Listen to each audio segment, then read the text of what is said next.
Hey guys. I'm coming at you today with the sun setting in front of my face and also a little bit less makeup on my face than I would generally prefer when I'm filming. But I thought that it was really important for me to jump in on this particular conversation happening in some of the spaces that I frequent today. Honestly, I fear that we are increasingly losing the plot when it comes to weight and eating disorder discourse. And it has never been so top of mind for me as it is today because I encountered an article based on a video that I watched a few days ago, and I was honestly flabbergasted. Now, the video in question is this one by Chelsea Fagan, in which she discusses Ariana Grande's recent weight loss and her general appearance and seeming stamina at her recent concerts on her new tour, and kind of talks about how that message, not necessarily the message, but how that imagery could be dangerous for young people, impressionable people, and it's kind of warping how we view others and ourselves. And it's a message that I largely agree with. Chelsea runs a channel called The Financial Diet. It's a company that does a bunch of different things, but she has this YouTube channel, and while also covering a lot of financial topics, they often dip their toe into like social media, society, culture, that sort of thing, which is why she talked about it. Now, Kackie of the channel Kackie Reviews Beauty recently started a Substack, and I follow her. I'm subscribed to her on YouTube. We'll get into that in a moment. And I saw this article pop up in my subscriber feed as a post that she had made, and I saw the title and I immediately started reading it, and quite frankly I was quite shocked. I am going to approach this conversation with as much empathy as I possibly can. I have a lot of empathy for Kackie, who seemingly is struggling with an eating disorder right now. And I also have a lot of empathy for all the young people that could be affected by the conversation. I have a lot of empathy for myself, honestly, as we'll talk about, because I am not immune from this sort of messaging. And so today I'm going to give kind of a thorough review of Kackie's argument. I'm going to read her article in its whole entirety, because I think it's important that you hear her words. And I'm also going to link, obviously, the article. It's a free article on Substack in the comments. And I'm also going to link to Chelsea's full video, because unfortunately, Kackie just cut out bits and pieces and quotations from Chelsea's video. And I do think it's important for people to watch it in full before they comment on it. I do have 3 important disclaimers before we get into this. If you see me, I'm looking down at my laptop. I've compiled some notes. So disclaimer number 1, I have watched The Financial Diet for a literal decade. I found it, 2015, 2014, somewhere in there, probably from a shout out from Han Green. And I've literally been watching it ever since. So from when I was 15 years old to now, I turned 26 yesterday, yay me. I've also purchased all of Chelsea's novels. I like romance novels, and I think they are great novels. I've enjoyed all of them. I've also met her twice at book events. And I have written exactly 1 article for The Financial Diet. I did it, I believe, in 2019 when I was a freshman in college. I was not compensated for that article anyway, but just so everyone knows, we'll lay it all out there. And then Kackie, I've been subscribed to Kackie for about 5 years. I'm pretty sure I found her through a recommendation by the YouTuber Hannah Louise Poston, who also coincidentally has done a mini series with The Financial Diet, but I knew about her long before that. I have recently stopped watching Kackie, probably within the last year. I haven't consumed any of her content, partially because I don't really watch a lot of beauty content anymore, so it just doesn't appeal to me. Partially because some statements that she has made about like the Israel-Palestine conflict have come to light, and I didn't really support her position on that, and so I just didn't feel 100% comfortable with that. I'll leave all relevant links so you can check it out for yourself in the comments below, or in the description below. There we go. If you think that makes me biased, I don't know what to tell you. That's how it goes. Third, my last disclaimer is that I've engaged in both restrictive and binge-like disordered eating patterns. I wouldn't go as far to say that I had full-blown eating disorders, but I definitely experienced disordered eating. my entire life, basically. I have also been obese, bordering on morbidly obese, up until about 3 years ago, in an effort to kind of stay kind to all the folks that might be watching this. I'm not going to share exact numbers, but I went from morbidly obese at my highest weight to now I'm like a size 4 or size 6. I did that in about 3 years with the help of GLP-1 drugs. So this is a conversation that I feel like I can definitely dip my toes in. I've existed in all sides of the spectrum, from, like I said, morbidly obese to kind of a standard, quote unquote, like healthy or average body now. So with all that being said, let's read Kackie's article. And like I said, I'm gonna be looking down to read this. Today I opened my YouTube app and saw an unscripted video from Chelsea Fagan of the financial diet, and might pop up my subscriptions. I have long advocated for not unsubscribing to people just because you don't share any one of their values. We are not robots programmed to behave on binaries. We are humans capable of being discerning and grasping nuance. I have followed and watched Chelsea's channel for a long time because her commentary is thought-provoking. She's a little abrasive, but so am I. It's a two-way street in my mind. If you're hoping for people to arrive at your content in good faith, even if you ruffle feathers along the way, you should arrive at things you disagree with in good faith and an open mind too. Unfortunately, I'm not sure if Kackie did that, because some of the things that she says about Chelsea's video do not seem to be entirely in good faith to me. The video was about celebrity thinness, the dead horse we cannot stop defibrillating, and more specifically, the extreme thinness on display by Ariana Grande in photos and footage of her from a recent concert, which Chelsea characterized as problematic, bordering on criminal. My words. I'm glad she said that, because Chelsea absolutely did not characterize any of the videos as criminal. Deeply problematic, yes. Criminal, no. I listened to this video in my car, and while it's not unusual for me to talk back to a commentary video with my own little interjections, before I knew it, I was shouting arguments out loud in incredulity, which I suppose at least kind of an emotional response to a video like this hopes to elicit. Point, Chelsea. I wrote a piece last week about the misconceptions around restrictive eating disorders like anorexia, pointing mainly to the fact that just because someone's illness has visible side effects does not make it your business to comment on it, much less bully them about it.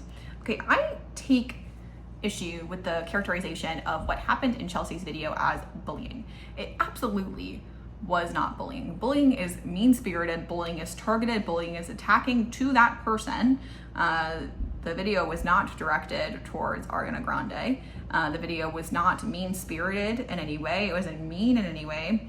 If pointing out somebody's body being unhealthy, who's a public figure, is mean or bullying, then unfortunately some people might have to be bullied, because like that is not bullying, but also we need to be able to talk about these things. We need to be able to mention and to at least point out when things are not healthy in a way that isn't bullying. And this was not bullying. She was not making fun of Ariana Grande. She's not laughing at Ariana Grande. She's not pointing ha ha ha at Ariana Grande. She simply commented that her body looks unhealthy. Chelsea seems to think otherwise and employs some impressive mental gymnastics to get there.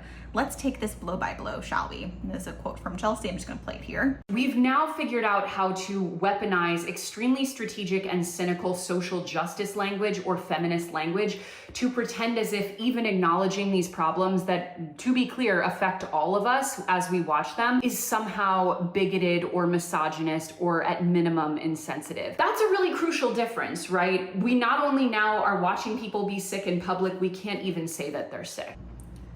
So Kackie says that Chelsea starts by positioning the paper tiger of her opponent in this debate as a vague conspiracy to bully critics into silence, which is a crime because, quote, this affects all of us. By that she means not the actual sufferers of the disorders in question, no, just the rest of us. We are the victims here, Chelsea in particular. No, it has an effect on all of us who watch it. People with eating disorders, people without eating disorders, everybody. If you think that people with eating disorders are somehow immune from media in which thin people are shown just because they have eating disorders, you're wrong. That media can affect them too. That can spiral them further into their eating disorders. My disordered eating behaviors were 100% absolutely influenced by the media that I watched. It's no surprise that when Taylor Swift is struggling with her eating disorder in 2014, 2015, and I was seeing pictures of my favorite singer ever getting smaller and smaller before my eyes, I also wanted to get smaller and smaller and smaller.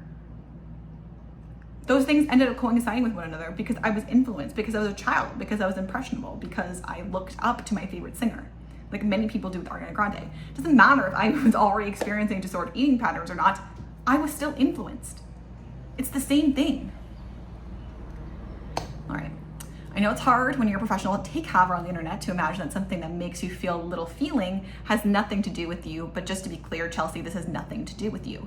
You saw something you didn't like on the internet, you have a large platform, and no one's stopping you from uploading straight from your phone, so you gotta wag your finger with a sense of importance. But perhaps consider that the platform itself gave you a sense of importance you were not owed in this case. When all you have is a hammer, everything starts to look like a nail.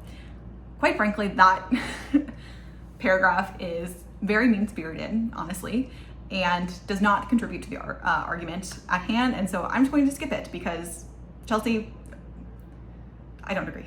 But Kackie absolutely should not have said that because it just doesn't serve any purpose here. Quote, we can't even say they're sick. And then Kackie says this is a straw man and that the issue is not that we can't say they're sick. It's that A, if you're claiming free speech, then other people have the right to speak freely in opposition to you. People disagreeing with you is not a muzzle, it's just uncomfortable for you. There's a difference. And B, if you're claiming concern, like you're actually calling all this out from a place of concern for Ariana Grande's health, there's ample evidence and overwhelming advice, a Google away to tell you that calling out ED sufferers publicly and vilifying them for their thinness is not the way to go about it. So what exactly is your motivation, Chelsea? So I would argue that the motivation is to point out that this is not normal to Chelsea's audience. I don't think Chelsea is under a delusion that Ariana Grande is going to watch her video. That was not the purpose. That was very explicitly not the purpose of this video. And so yes, Chelsea is talking about it and honestly kind of counterculturally talking about it because again, so many people, especially on social media, take issue with anybody commenting on anyone's bodies whatsoever. But unfortunately, the crux of this argument, the only piece of evidence that we have, because nobody's talking about it, is how these people look. And these people withering in front of us right before our eyes. And so you kind of have to talk about their bodies. But it doesn't mean you're bullying. And it also doesn't mean that, you know, we can talk about it. But it's whether or not someone's going to A, get canceled for talking about it, and B, someone is actually going to get listened to when they talk about it. And again, this video is not for Ariana Grande. So the purpose, you presented A and B, I'm gonna present you with option C, is that the purpose of this video is to identify and call out the behavior for other people who are watching Chelsea Fagan and making them feel like they're not as crazy for noticing this as well and thinking it's not normal. I also want to, this is just kind of an issue where I really want to plant my flag in the ground and really speak on this topic because I think that among all the problems that we have right now in our country and in the world, one of them is that I think we are in a very scary place as it pertains to feminism and specifically women's bodies, how we talk about them, how we think about them. Kackie responds. So you're about to tell us how to be a good feminist and gently approaching this topic with compassion and support. Spoiler, she's not. Throughout its history, feminism has been distorted and bent to fit worse than a tertiary character in the third season of a TV drama. I do agree that coded language can and has been twisted to make whatever point someone wants to make. And it's easy to sound well-meaning if you use the words that make people stand down for fear of offending their online tribe. But my understanding of feminism is that its goal is equality of the sexes. There are a lot of ways to go about that in your work, but to quote Ariana herself, yeah, this ain't it. I think what Chelsea is trying to get at here with this particular quote is that anything that is against women, any woman, is seen as not feminist, is not supportive, right? So when two women are having a disagreement with one another and one doesn't like the other woman, that's not girl power. That's not being one of the girlies, right? And I think that's the problem, is that commenting or, not supporting women's both rights and women's wrongs is seen as not being feminist enough. Not necessarily that this issue has anything to do with equality of the sexes. I'm just gonna put a few stills here on screen. These have not been edited. These are just candids taken from people in the audience. Some, candid videos of her obviously looking really, really scary, extremely severely underweight, and also seemingly barely being able to do any kind of basic choreography, being extremely low energy, just looking really on the verge of collapse. Kackie responds, "What do you want her to say, Chelsea? You got me, caught me red-handed, cuff me. The facile nature of your argument belies performed incompetence. Here you are bullying a case that a too thin person is too thin. No one is arguing against that as you know it. The people ask not to comment on her body are saying you don't know, maybe she is healthy. They don't mean they think she's healthy. They mean it's none of your business. You posting skeletal pictures of a sick woman to prove that everyone should just be as disgusted as you are only makes the case that you're kind of a dick." Okay. So, Kackie, I just want to make sure I'm reading you correctly.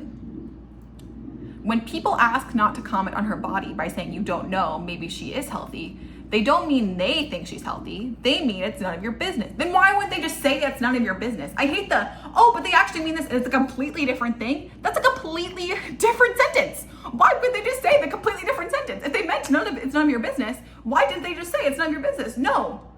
Because the only logical way to approach this is that they meant, because they typed it out with their thumbs or their fingers, that they mean that she is healthy. Maybe she is healthy. And I think any reasonable person looking at those images would say, she's not healthy. Experts are saying that she has obvious signs of malnutrition, obvious visible signs of malnutrition. And everyone wants us to just ignore it, because if we ignore it, then we're feminist. If we don't ignore it, then we're bashing a woman, or we're commenting on her body, or we're saying insensitive things about her body. No, the point is to show other people what, in a culture where this is being increasingly normalized, that this is not normal. It's not normal to look like that. It's not okay to look like that, because looking like that means you are starving. It just does. It's like looking at an obese person, which I used to be, and saying they're eating too many calories for what they're burning. It just is. And that doesn't make people feel warm and fuzzy. I get it. People don't want to know that, but it's true. If you look like Ariana Grande, you're not eating enough.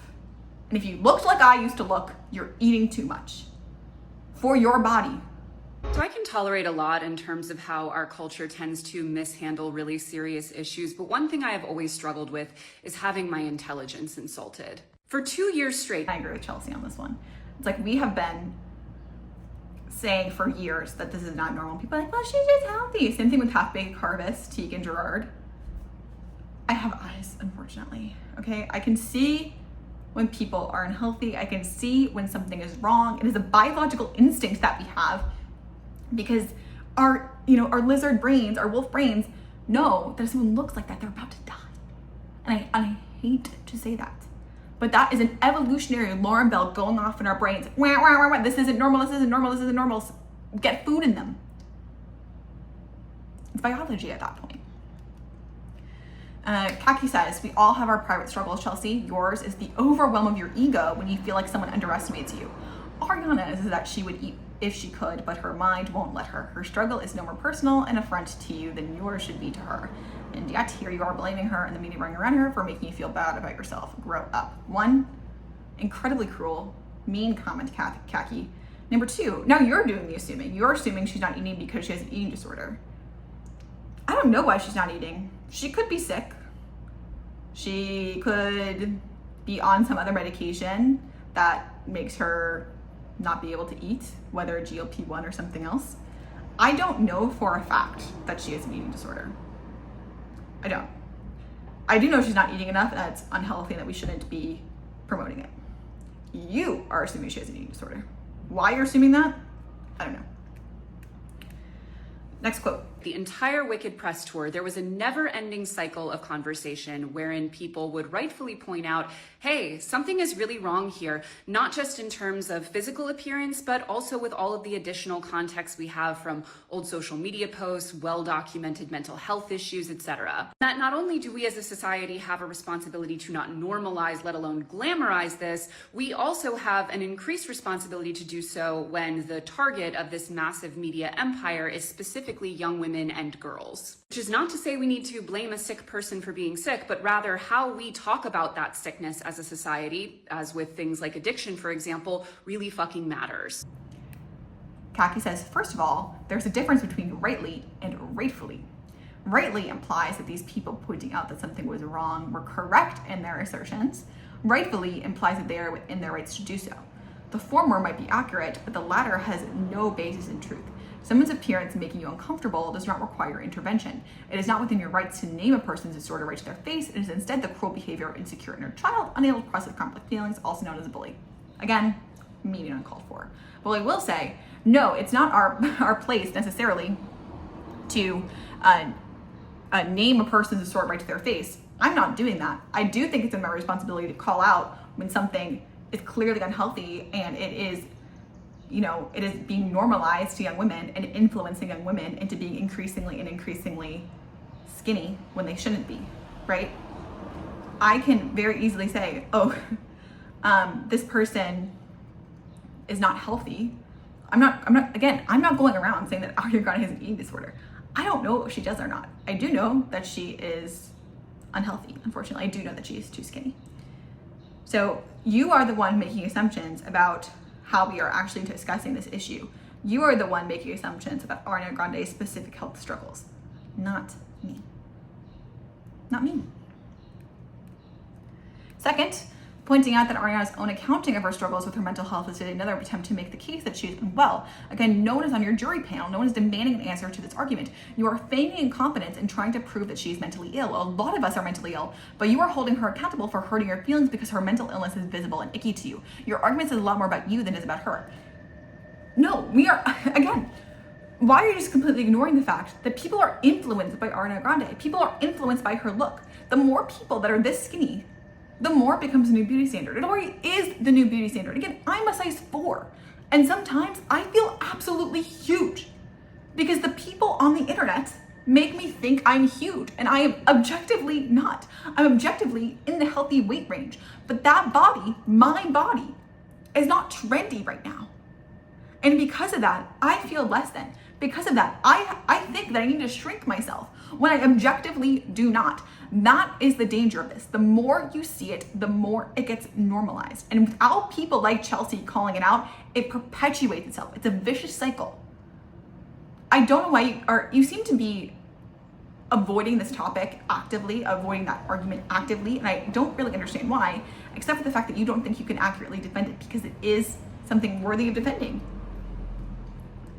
Because that's the main crux of this, is that it's the influence of someone like that in the public eye. It's the influence of someone who looks like that among many other people who look like that.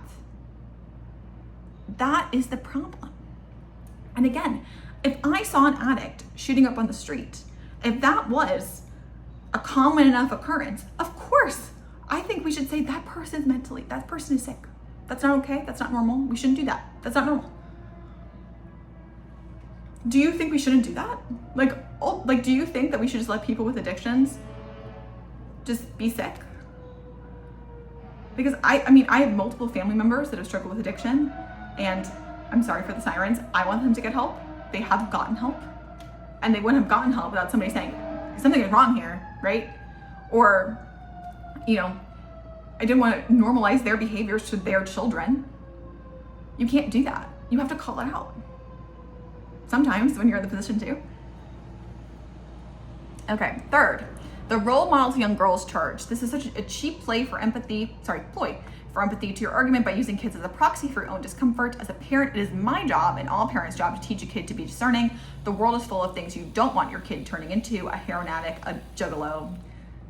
Do you really think that a young woman here is so incapable of grasping nuance that they can't see that their favorite pop star is unwell? Kids are not monkey see, monkey do. They're humans. Again, this speaks more about the conversation you need to have with your inner child than to about Ariana's relationship with your fans. I'm sorry, Kackie, do you forget what it's like to be a teenager? Like, you know, when all of your friends were like smoking and drinking and driving maybe and making like really not great decisions for themselves. Were you such a moral lighthouse that you were able to just get around it? I wasn't. I'm 26 years old and I still find myself influenced by the behaviors of my social group because you know what? I am a mammal. I'm a normal human being who gets influenced by people in their orbit. You know the saying that you're the sum of the 5 closest people to you? It's because we are influenced by each other. We're a social species. You can think you're immune to it. You are not. And no matter how many times you tell your kids, oh, don't see everything you see on social media, it doesn't matter. But also, what about all of us who have parents who didn't do that? Am I supposed to just be left down the dry because, oh no, sorry, your parents didn't teach you. Your parents didn't instill that sense of discernment in you. Sorry, you're just going to be left without any devices. No one can call anything out for you because your parents didn't teach you. That's your fault. That's your fault. You know what? I think that conversation around a topic is helpful because if people are as discerning as you say they are, then they should be able to watch your or Chelsea's video and read your article and then decide which one they think is correct. If people are so discerning, then all of these extra opinions actually shouldn't be a problem because people can discern them. So there's that. All right. Quote, which is not to say that we need to blame a sick person for being sick.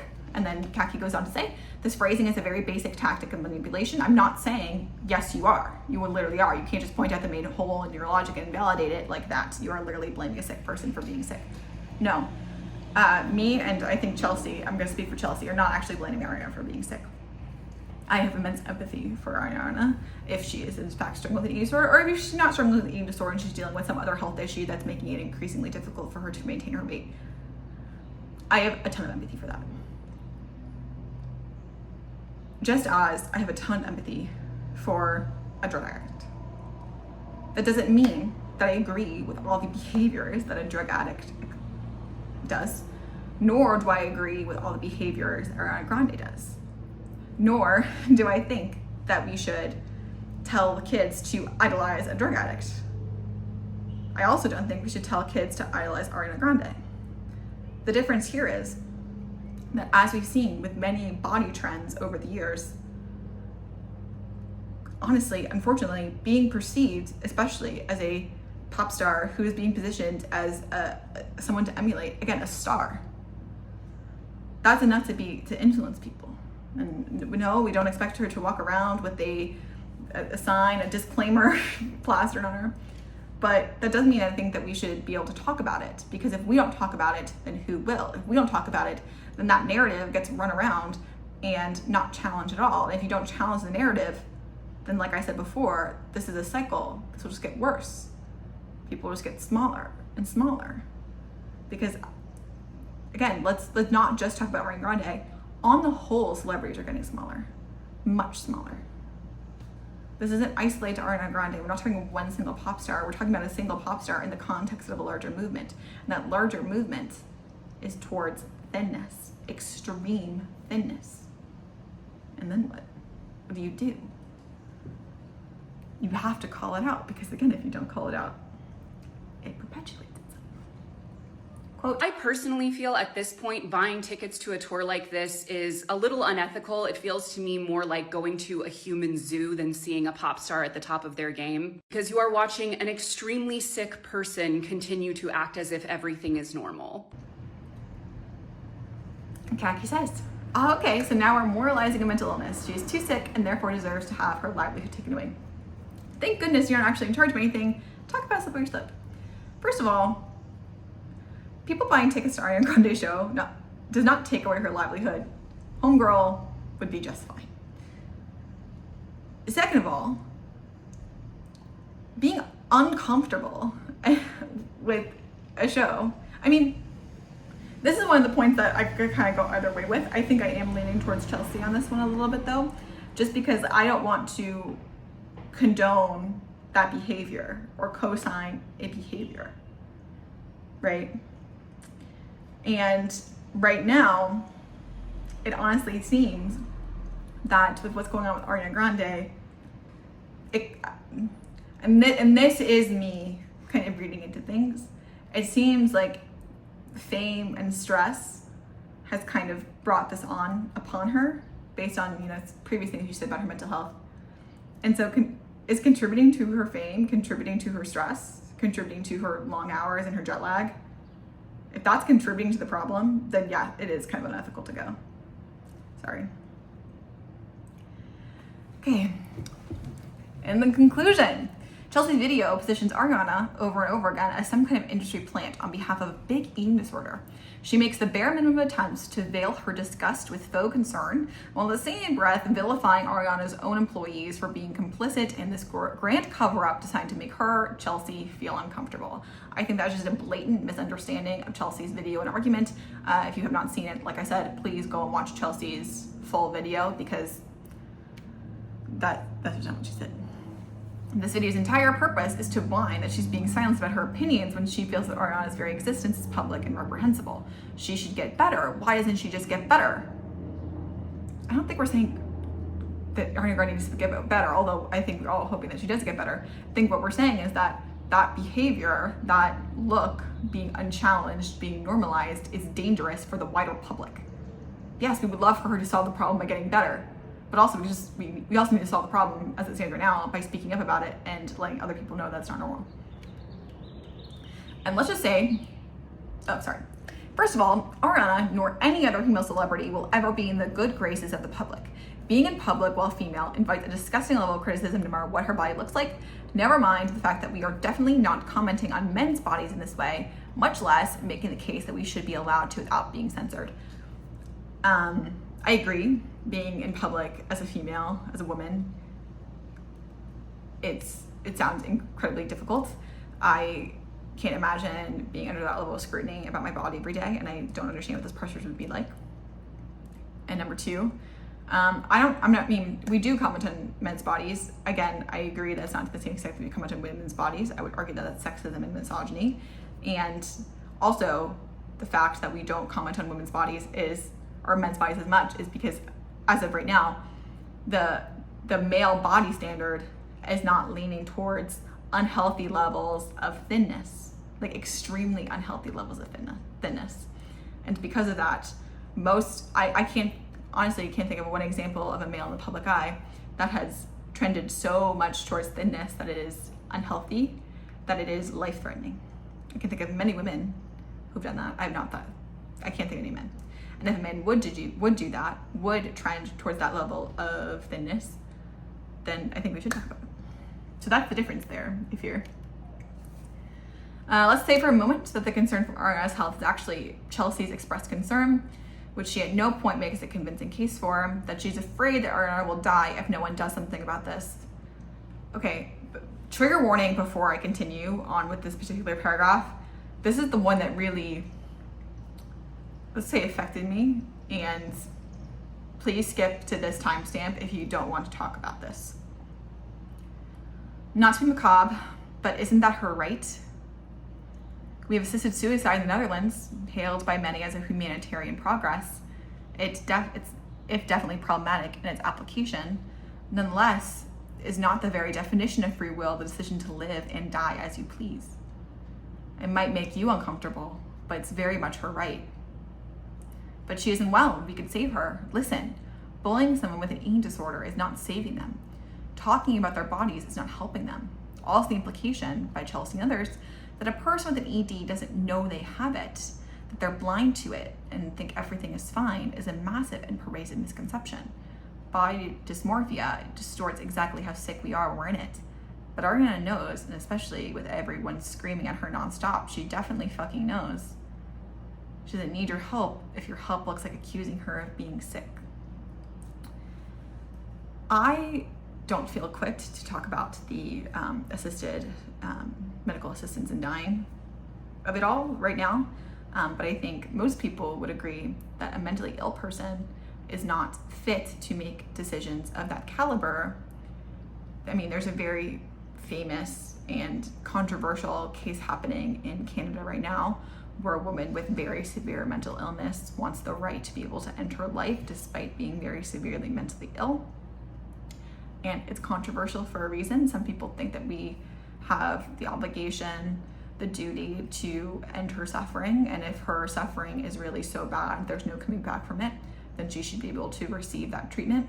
Others are saying that there's, always light at the end of the tunnel. I mean, we've been arguing for years that people shouldn't commit suicide because suicide is finite, suicide is final. And in doing that, you give up any chance of ever recovering or getting better. Are we really suggesting that people with eating disorders have no chance of recovery, no chance of getting better, or that everyone with eating disorders should assume that there's no chance of recovering or getting better? I mean, I certainly have gotten better. Again, I did not have a full-blown eating disorder, but I did experience eating disorder-like behaviors. I was never formally diagnosed, but I am very uncomfortable with the idea that someone with an eating disorder, just by virtue of having an eating disorder, is mentally competent enough to decide to end their own life via the eating disorder. I wish I had more coherent thoughts on this. I'm not an expert in this particular topic, but I do think it's incredibly dark thought that Kackie has laid out here, and I'm gonna let you, as the viewer, decide how you feel about that. As for Ariana knowing that she's sick, I bet she does. But again, as Kackie said, body dysmorphia is one hell of a drug, and she might not realize how small she is. She might not even realize how bad it's gotten. She might, agree with you and think that everyone who says that she has a problem is a hater and dismiss their opinions.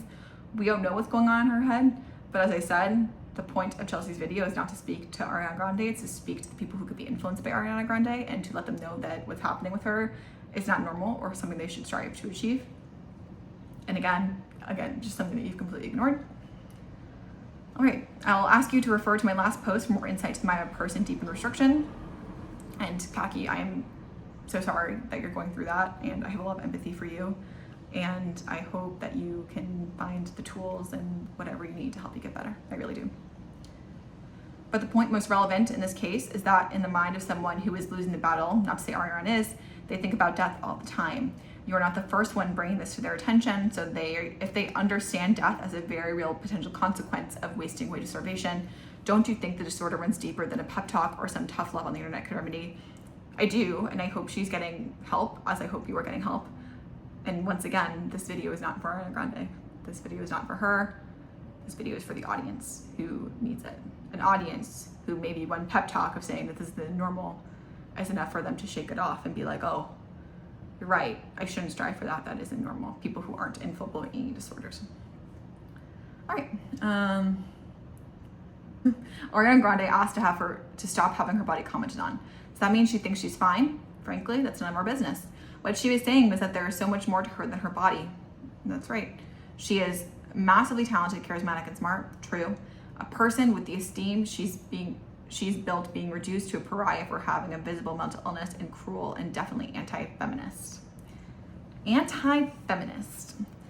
It's an interesting thing to say, because as we talked about at the beginning, are you only feminist if you support women's rights and wrongs? Are you only feminist if you support every single choice or behavior that a woman exhibits, even if they're negative for herself or for others? I don't think it's anti-feminist to say that, a murderer is bad. I don't. And I also don't think it's anti-feminist to say that, somebody going on national television telling young girls to drink and drive, or just drinking and driving, and being seen drinking and driving is also bad. I think calling that out, even if it's a woman doing it, is not anti-feminist. Because feminism, as you said, is about equality of all genders, equality of the sexes, right? And that means we need to hold people accountable for what they do, no matter what their gender is. We need to hold people accountable. We need to be able to tell people that they're unhealthy, no matter what their gender is. We need to be able to tell other people that other people are unhealthy, no matter what their gender is. It shouldn't matter what gender Ariana is.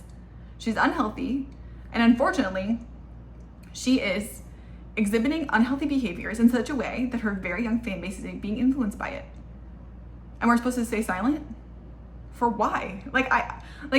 Just because, unfortunately, Kackie, now it's seeming like you want to stay silent because it makes you uncomfortable. Maybe think about that. So no, Chelsea, it's not your right to have this conversation, at least not without some serious pushback. You don't get to plant your flag and play savior to the masses by casting Ariana Grande as a malicious influence on our children because she continues to try to do her job while very clearly dealing with some difficult things. I hope with all the resources at her disposal that Ariana is finding the support she needs, but that's her choice.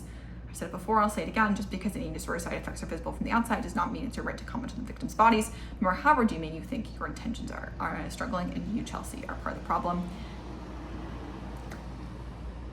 Again, we're talking about it because people are being influenced by it. People think it's normal. And if you really can't see that, if you really can't see how thin the world is getting in the last 8 to 12 months, you might have to open your eyes up a little bit more because it's getting bad. It's getting really bad. The models are getting thinner. Actresses are getting thinner. Musicians are getting thinner. Influencers are getting thinner. Everyone is getting thinner. And it's because it's getting more normalized. A, it's easier to do because of GLP-1s. And B, because it's easier to do, more people are doing it, which means that becomes the new standard. If you don't have enough money for a GLP-1, you're poor. If you don't have enough discipline to actually take it, then you're weak. People think now that there's no excuse not to be thin. And so if you're not thin, then what are you doing? Okay, I'm thinner than you, I'm better than you, I'm thinner than you, I'm putting in more work than you. That's what people's minds say. And because of that, we need to push back on that because that's not true. If you're getting to unhealthy levels of thinness, then no, you're not better. Your body size has nothing to do with your worth as a human being. Nothing. Ariana, at the size she is now, is as worthy of love and support as she is larger. However, Ariana Grande's body now is influencing the greater society to want to be thinner. She just is. And because of that, we have a responsibility to people who can't guard against peer pressure like that, who can't guard against those societal messages, who are like me and are just a normal person existing on the internet and seeing this stuff and being like, oh, maybe I want to lose another 10 pounds before the summer starts. Because none of us are immune. I'm glad you think you are. I'm glad you think that you can raise a child who is, but none of us are. Again, because we are social creatures. And in that way, it is irresponsible to see society getting smaller and smaller and smaller, unhealthier and unhealthier and unhealthier, and not say anything about it. Kackie included some resources if you are struggling in her article. I'm going to include those as well in my description to the video. I know this was long, but I do think this is very important because, as Chelsea said, it's getting scary out there, and I couldn't imagine being a little girl, being 11, 12. Like, I was born in 2000, so by the time I was like really conscious, like we had mostly gotten away from most of that, like really, really, really small, like heroin chic era messaging. I mean, the thinness is still the body standard, but I think I missed the worst of it.